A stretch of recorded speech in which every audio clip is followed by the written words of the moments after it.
অহাকালি বিশেষকৈ ৱেষ্ট আছাম আৰু চাউথ আছামত পাতলীয়াৰ পৰা মজলীয়া ধৰণৰ বৰষুণ হোৱাৰ সম্ভাৱনা আছে।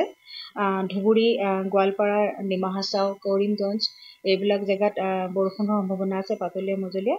আৰু আইচলেটেড প্লেচত হেভি ৰেইনফল হ'ব, বিজুলী ঢেৰেকণি সহ। চাউথ আছাম মই ক'লোৱে, যেনেকৈ আপুনি ধৰক কাইলৈ আমাৰ প্ৰেডিকশ্যন মতে ধুবুৰী, গোৱালপাৰা, ডিমা হাছাও, কাছাৰ, হাইলাকান্দি, কৰিমগঞ্জ ডিষ্ট্ৰিক্টত বৰষুণ হোৱাৰ সম্ভাৱনা আছে। চাউথ আছাম মষ্টলি আৰু ৱেষ্ট আছাম বৰষুণ হ'ব। আজিতকৈ কম হ'ব বুলি আমি আশা কৰিছোঁ, আজিতকৈ নিশ্চয় কম হ'ব। আৰু প্ৰি মনচুন বৰষুণ যিহেতু, গতিকে অলপ আইচলেটেড প্লেচত বৰষুণ হ'বই।